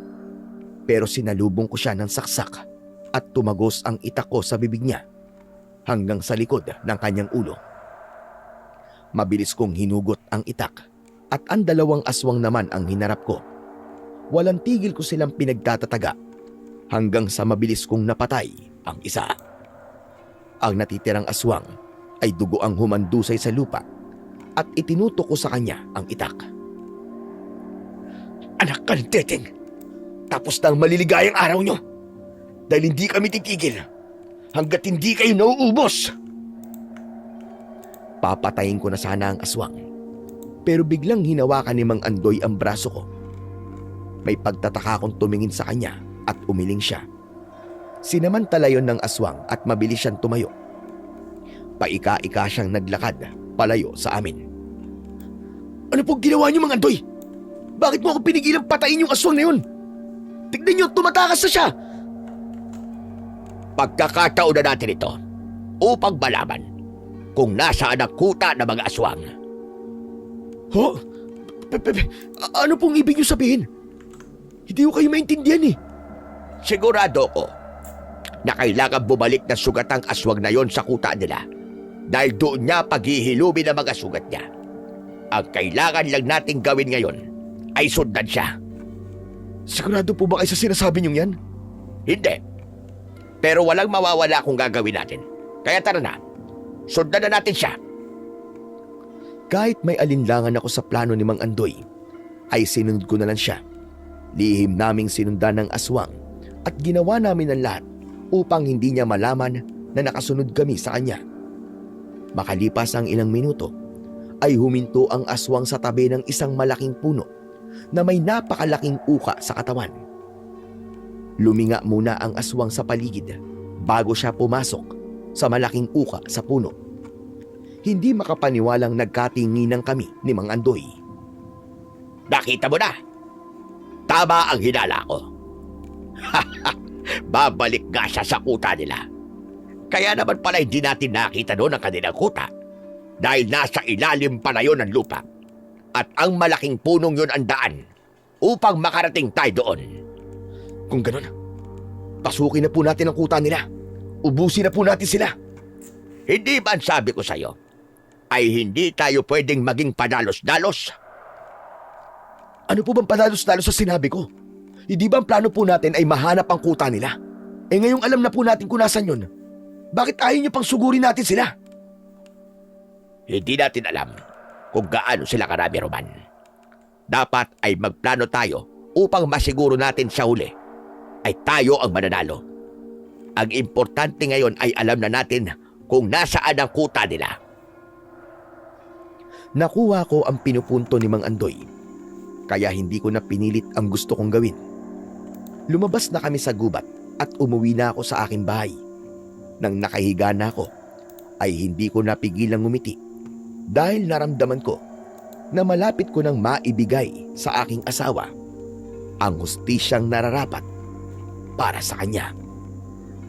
Nang sumunod na araw, ay maaga akong nagtungo sa bahay ni Mang Andoy para magsanay.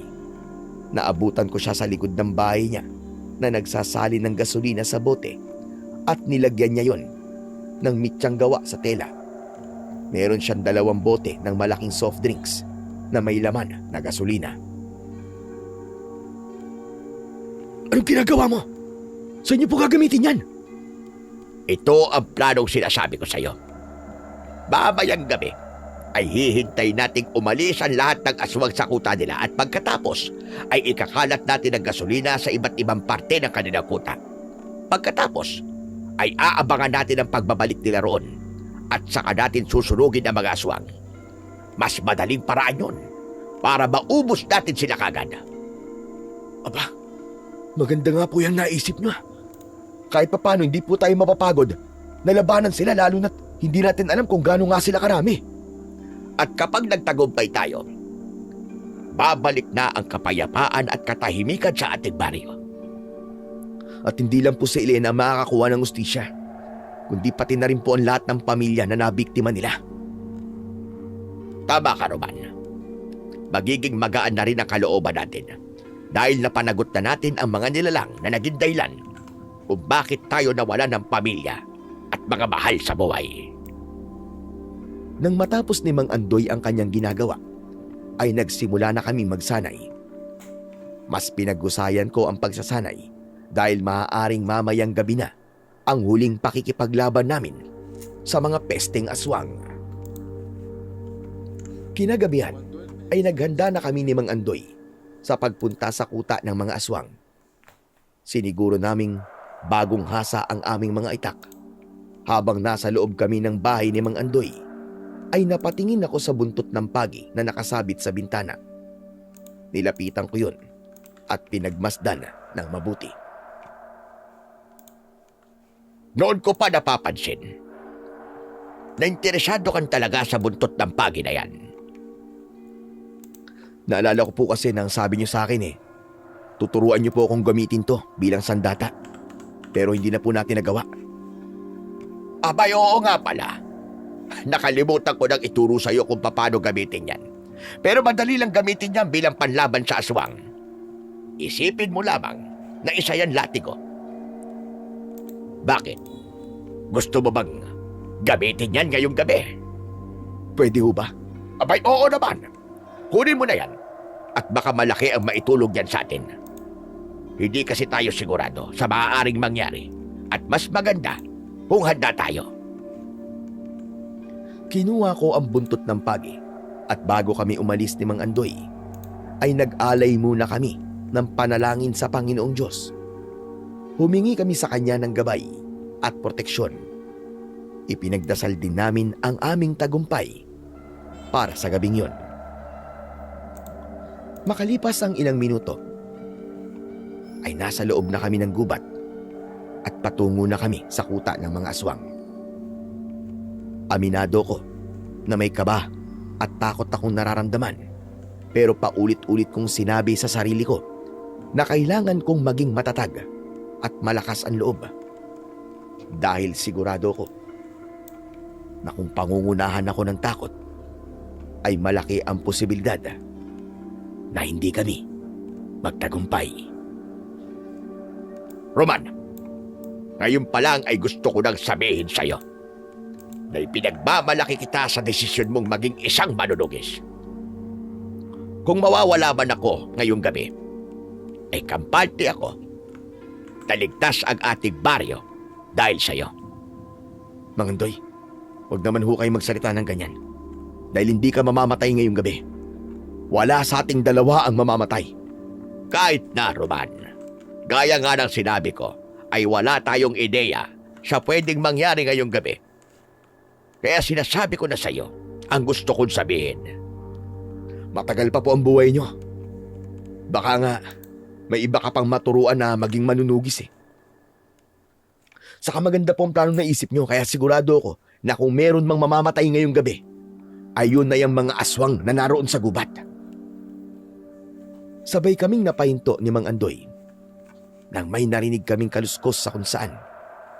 Nagmamadali kaming naghanap ng mapagtataguan at naisipan naming dumapa malapit sa makapal na ligaw na halaman.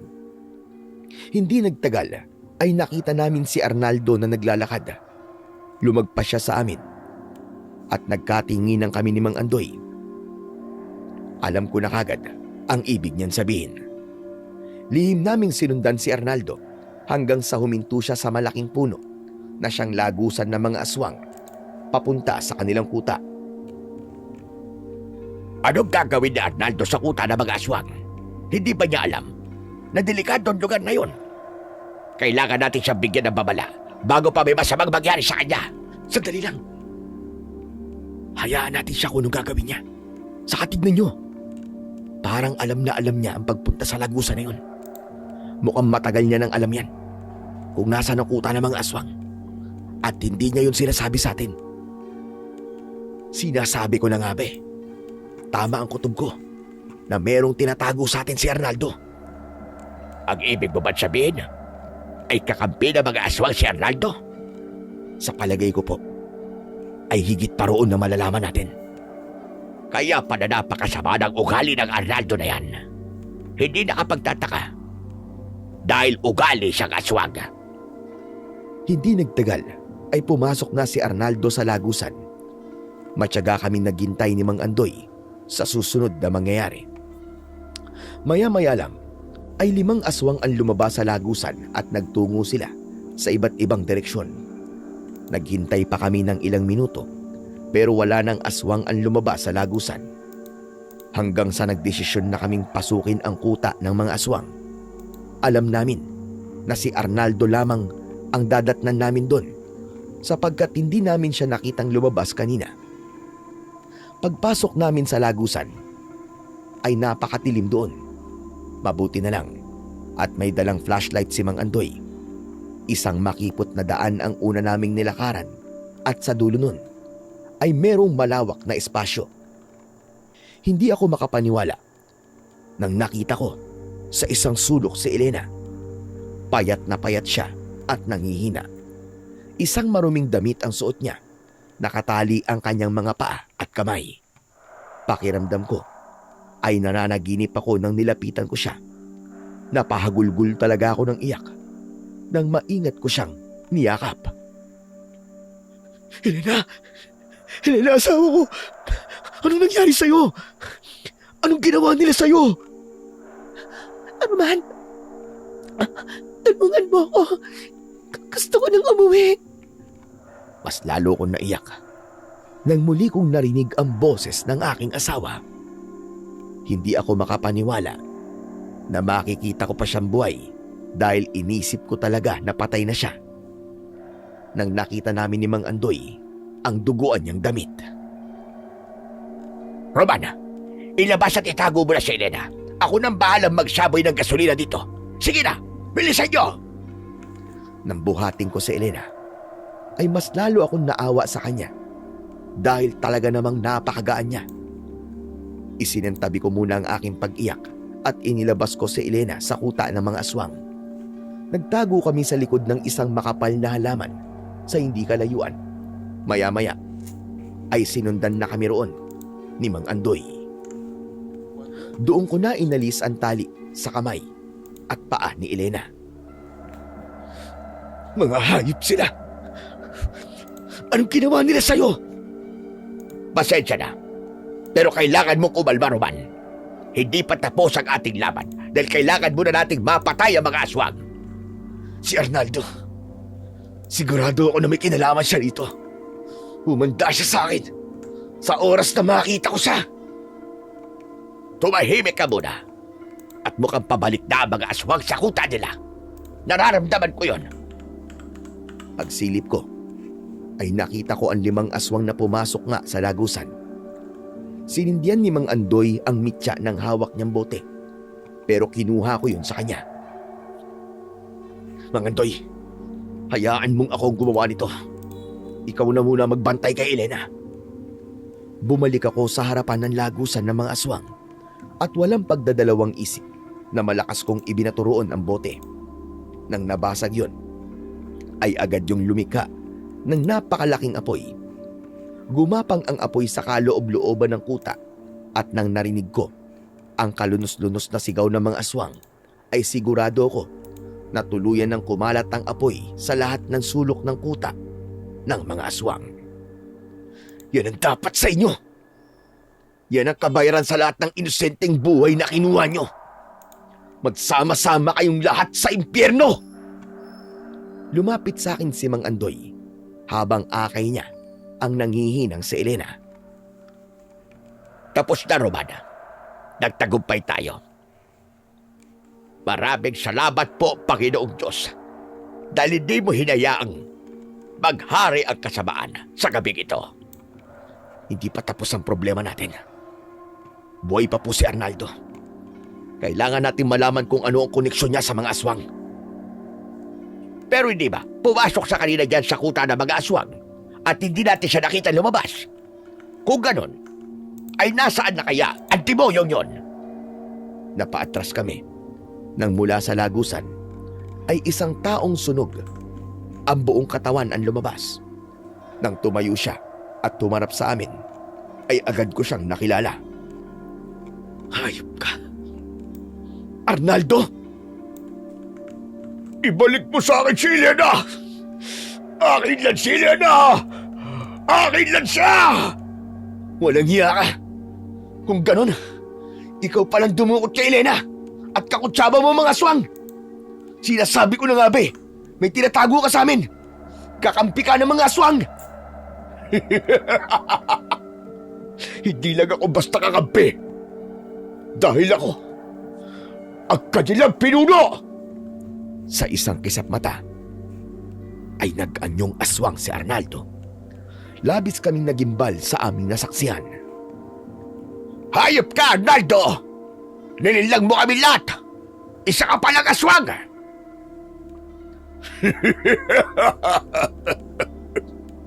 Napakatagal kong itinago ito sa inyong lahat. At humahanga ako sa aking sarili. Dahil kahit isa sa inyo ay walang nakaramdam kung ano talaga ako.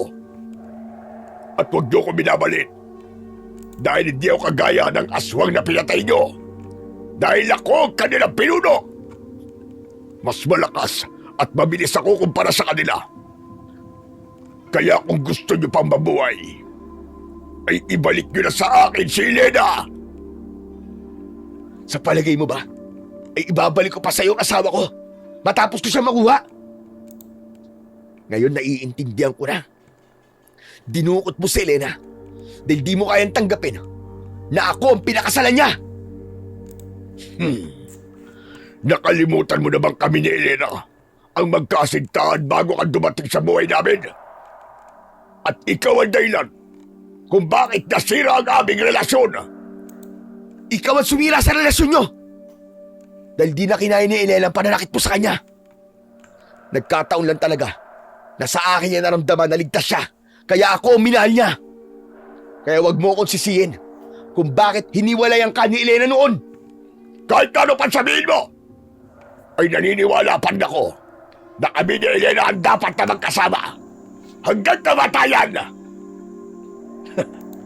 Nakakaawa ka, Arnaldo. Masyado kang uhaw sa pagmamahal na kailanman ay hindi mo naman makukuha. Ano ba tingin mo sa ginawa mo? Namamahalin ka rin ni Elena dahil sa kinuha mo siya sa akin? Tinatawag mo akong baliw. Pero ikaw ang mas totoong baliw. Baliw na aswang!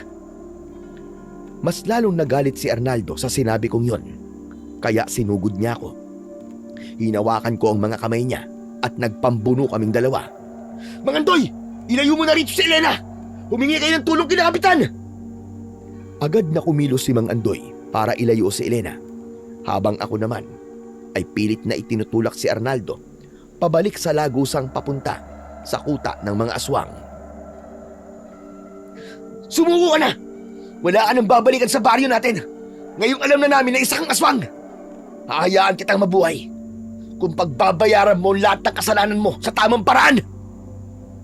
Hindi ako susuko dahil kukunin ko pa ang asawa mo at magpapakalayo-layo kami rito. At bago ko siya ilayo rito, ay papatayin na muna kita! Hindi ako papayag na mangyari yan, hayop ka. Kailangan mo muna akong patayin bago mo muling makuha sa akin ang asawa ko. Kung ganoon, papatayin na talaga kita! Nakawala ang isang kamay ni Arnaldo at kinalmot niya ako sa tiyan. Nakaramdam ako ng matinding hapdi kaya napaatras ako. Doon ko na hinugot ang aking itak at kahit may sugat ay sumunod pa rin ako sa asawa ko. Sinubukan kong tagain si Arnaldo pero masyado siyang mabilis. Kahit sunog na ang buong katawan niya. Sigurado ako na galit siya dahil pinatay namin ang natitira niyang mga alagad at ang kagustuhan niyang makuha muli si Elena ang nagpapalakas sa kanya. Muli akong nakalmot ng aswang sa aking likod at sa pagkakataong yon ay inilabas ko na ang buntot ng pagi. Napagtanto ko na malakas ang aswang sa malapitang pakikipaglaban, kaya naisip ko na kailangan kong umatake ng malayo ako sa kanya. Nang hampasin ko si Arnaldo ng buntot ng pagi, ay tumama yun sa kanyang muka. Malakas siyang sumigaw dahil sa labis na sakit. Akala mo ba ay hindi ko pinagandaan ng gabing to?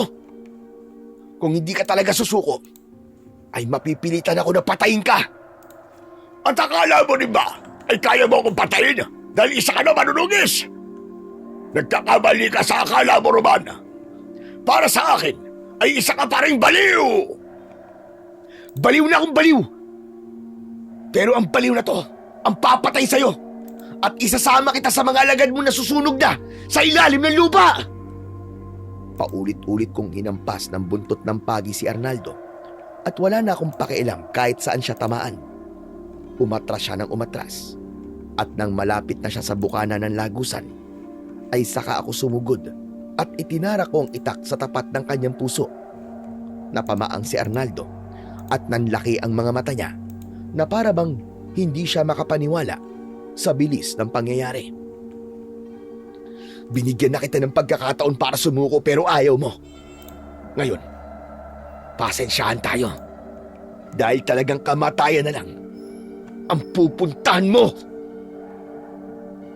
Matapos ko yung sabihin, ay hinugot kong itak at itinulak ko siya sa lagusan. Nahulog doon si Arnaldo at narinig ko ang kalunos-lunos niyang pagsigaw habang nilalamon siya ng apoy. Hindi ako umalis doon hanggang sa tuluyan ng naglaho ang sigaw ni Arnaldo at sa pagkakataong yun ay sigurado kong patay na siya gaya ng kanyang mga alagad. Magaan ang dibdib ko nang umalis ako sa gubat. Hindi na ako makapaghintay na muling makita si Elena. Pagdating ko sa bahay ay si Mang Andoy ang agad na sumalubong sa akin. Roman, ano nangyari? Napatay mo na ba si Arnaldo? Wala na po siya. Bago po ako umalis doon, ay siniguro ko na patay na siya, Mang Andoy. Salamat sa Diyos. At tapos na ang problema natin sa mga aswang. Si Elena po, Mang Andoy. Nasaan po ang asawa ko? Sa ngayon, ay dinadala na siya sa ospital ni na Kapitan. Sinabi ko na rin kay Kapitan ang lahat at kahit siya ay hindi makapaniwala na si Arnaldo pala ang pinuno ng mga aswang at siya rin ang dumukot kay Elena. Samahan niyo po ako sa ospital kung saan po dinala si Elena. Gusto ko na siyang makita at makasama ulit. Walang problema. Kailangan mo rin kasing madala sa ospital para magamot ang mga sugat mo. Sandali't pupuntahan ko lamang si Ernesto sa bahay nila at makikiusap ako na ihatid niya tayo sa ospital gamit ang tricycle niya. Nagmamadaling umalis si Mang Andoy at hindi nagtagal ay bumalik na siyang sakay ng tricycle ni Ernesto. Agad akong sumakay doon at nang umandar yun ay tahimik akong nagpasalamat sa Diyos dahil binigyan pa niya kami ni Elena ng isa pang pagkakataon upang magkasamang muli. Pagdating sa ospital ay ginamot muna ng nurse ang mga sugat ko. Matapos yon ay sinabi sa akin ni Mang Andoy na tinitignan na ng mga doktor si Elena at mamaya ay maaari ko na siyang puntahan sa kwarto niya. At nang sabihin ng doktor na pwede ko na ngang puntahan si Elena ay hindi na ako nagsayang ng oras. Nagmamadali akong pumasok sa kwartong kinaroroonan ng aking asawa at hindi ko naiwasang umiyak nang nakita ko siya. Kahit nangihina ay ngumiti pa rin si Elena sa akin. Sabi ko na nga ba? At hindi ka titigil hanggat hindi mo ako nakikita. Maraming salamat, mahal ko. Dahil hindi mo ako sinukuan. Patawarin mo ako kung hindi kita nailigtas nung gabing kinuha ka ng mga aswang, mahal ko. Patawad dahil naging mahina ako. Hindi mo kailangang humingi ng tawad sa akin, mahal ko. Wala kang kasalanan sa nangyari. Ang importante ngayon ay magkakasama na ulit tayo. Nangangako ko sa iyo, Elena, na hindi na tayo ulit magkakahiwalay. At wala ka na rin dapat ikatakot dahil patay na si Arnaldo. Hindi niya na tayo magugulo kahit kailan. Mabuti naman at wala na ang hayop na yon. Sa totoo lang, kahit hirap na ako noon, ay hindi na wala ang paniniwala kung magkakasama tayo ulit. Kaya kahit mahirap, ay pinili ko pa rin mabuhay. Napakasaya ko. Dahil kasama na ulit kita, Roman. Masuyo kong hinaplos ang pisngi ni Elena at nang sandaling yon ay sigurado ko na magagawa ko na siyang protektahan kung sakaling may mga aswang na muling magtangkang kunin siya sa akin. Makalipas ang ilang araw ay nakalabas na ng ospital si Elena. Ako mismo ang nag-alaga sa kanya habang nagpapagaling siya. Unti-unting bumalik ang dati niyang sigla at araw-araw kong pinapasaya si Elena upang makalimutan niya ang masasakit na alaala niya nung nasa kuta siya ng mga aswang. Naging payapa na rin ang aming baryo dahil wala nang mga aswang na nanggugulo roon. Malaya nang nakakalabas ang mga tao kahit gabi at hindi na kami nabubuhay sa takot. Sa lahat ng nangyari sa buhay ko, Sir Blair, isang bagay lang po ang gusto kong tandaan ng bawat isa sa atin ngayon. At yun ay yung huwag nating husgahan ng mga taong wala sa katinuan. Dahil hindi natin alam kung anong sakit, lungkot o trauma ang pinagdaanan nila bago sila humantong sa ganong kalagayan. Mas magandang piliin nating maging mabuti sa ating kapwa dahil naniniwala ko na ang isang simpleng kabutihan ay maaaring magiging dahilan para muling magkaroon ng pag-asa ang isang taong gusto nang sumuko sa buhay. Dito ko na po tinatapos ang aking kwento, Sir Blair. Salamat po sa pagkakataong maibahagi ko sa inyong channel ang bahaging ito ng aking buhay. At hiling ko na sana po ay pagpalain ka palalo ng ating Panginoong Diyos, maging ang inyong mga taga-subaybay.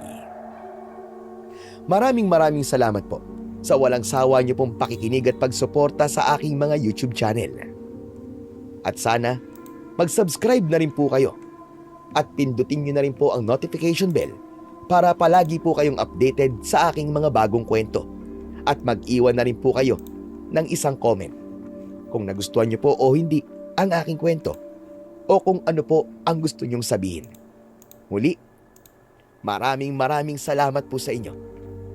Hanggang sa muli, mga idol.